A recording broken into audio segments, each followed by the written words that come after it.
Now, Sony's had a fantastic master plan to dominate the world of cameras ever since they first released the first series of the A7, but these days, everybody wants a slice of the world dominating action, with everybody releasing full-frame cameras that shoot 4K. But Sony's still got a strong hold of every section of the market. Maybe not DSLRs, but full-frame mirrorless, crop mirrorless, compact cameras, but now Sony wants camera geeks to get into their smartphones. But first of all, this video is sponsored by NordVPN, a super fast VPN service with servers in over 61 countries. Now, let's play the video. It does have a beautiful OLED HDR screen, which I think was a first for a smartphone when it first came out. On the arse end, you've got 3 camera stroke lenses, which makes me think of another phone to compare it to. So why exactly are these phones comparable? Because both of them pose a triple threat in the camera department. They have standard, wide and ultra wide. Now both of them have a 52mm standard, a 26mm wide, and on the wide end the Sony goes to 16mm, but on the iPhone it goes to 13mm, which is not just ultra wide, it's RF wide, really wide. How wide? Let me show you. Oh yes, that's wide, but one thing you notice with the Sony is that the line's a bit bendy. Plenty of distortion going on there. The wide-angle lens on this is a bit of a disappointment. I mean, Apple's really set the standard when it comes to ultra-wides on smartphones. They've managed to go straighter, wider, sharper. This, a bit soft in the corners.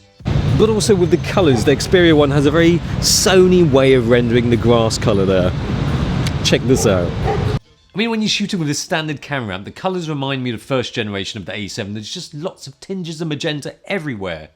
But the specs of the Xperia one are pretty impressive. You've got a 10-bit display, so you can display sexy content without banding a 1,000,000:1 contrast ratio, so you get deeper blacks. Oh, and did I forget to mention the screen? It's a 6.5-inch 21:9 aspect ratio screen. It's fantastic. I sound like an advert. Yeah, so that's the video mode. One thing I don't like with the Sony is that when you hit stop recording, it takes like half a second to actually stop.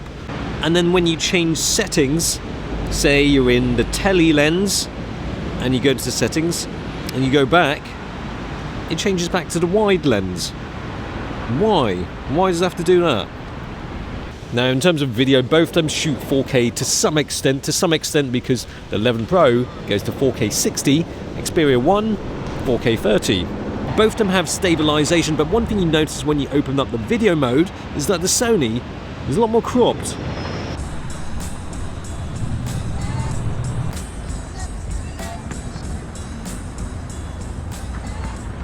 Looking at the screen there, looks like the iPhone has better dynamic range than the Xperia 1. Oh yeah, it's also got IAF and tracking in the standard camera, but in another app called the Cine Pro app, it goes full-blown camera geek. But one thing that the Xperia 1 does that the iPhone 11 Pro doesn't do is it does Venice.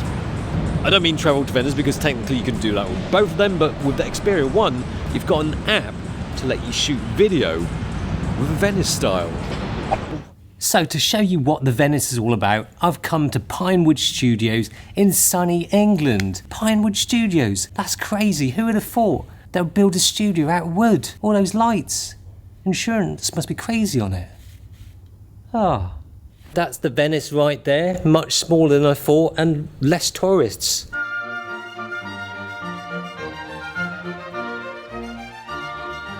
What exactly is a Venice? Venice is our new full-frame digital cinema camera. How exactly does it differ from any other cinema camera? First off, it's a full-frame sensor. But the other key thing is the colour science that we use within the camera to produce a really good natural picture. So it can capture a huge amount of colour information and record that in a 16-bit linear process. So when you come to color grade, you actually have all of those colors available to you for use in post-production. I mean, that's quite a straightforward explanation, but not everybody who gets a smartphone is going to understand what that means. Easiest way to explain it is to put this side by side with that monster.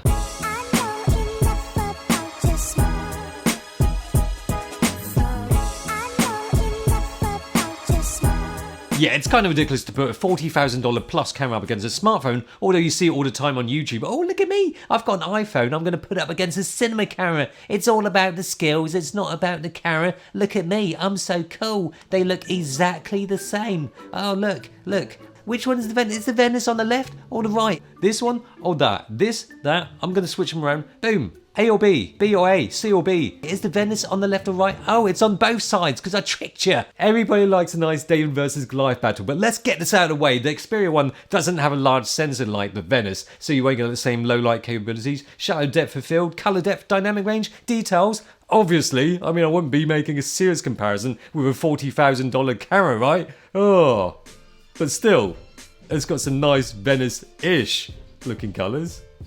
For someone into video properly in a geeky way, this sounds good and it looks good. It even looks like a Venice interface. So you got your shutter there in degrees, you got manual white balance. Ah, bastard. Alright, not that manual. Okay. You got a few options.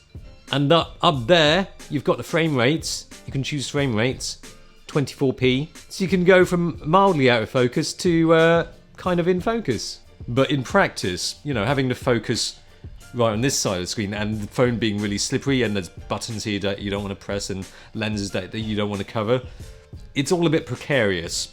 You get the stabilization as well that you get in the standard camera, but the thing that bugs me is the ISO range from 64 to 800.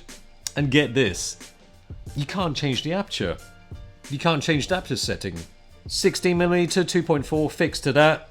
26 1.6 fixed to that, 52 2.4 fixed to that. That doesn't sound too bad. Yes, it is bad when you're shooting daylight. I found myself just holding an ND filter up to the lens and it didn't really work very well. Plus, no exposure meter, no waveform. You can't properly judge if you're exposing correctly. They've got all this fancy information here. Why don't they go just that little bit extra to even put a zebra function in this?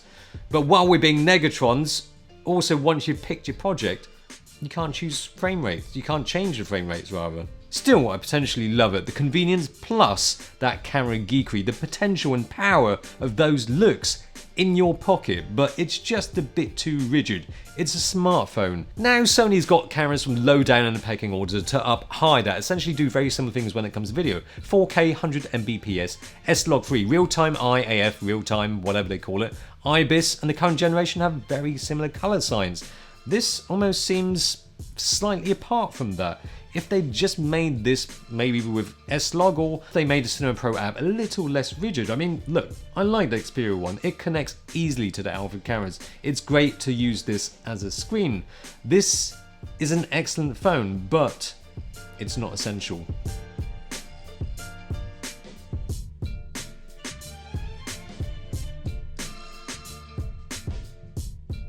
And last but not least, another shout out to sponsor of this video, NordVPN is a service that I chose to use. I use it to watch region-locked content on the go, very important, and things like bank transactions and other internet activities. Don't worry, I'm not a terrorist. When I'm in a hotel or public place and the connection is perhaps not all that secure, I chose it because there's no data logging, the company is registered in Panama, and military-grade encryption. There's a 30-day money-back guarantee if you sign up and you're not too happy, but the offer is down below in the description. Check it out. Thanks for watching. See you again. Bye-bye.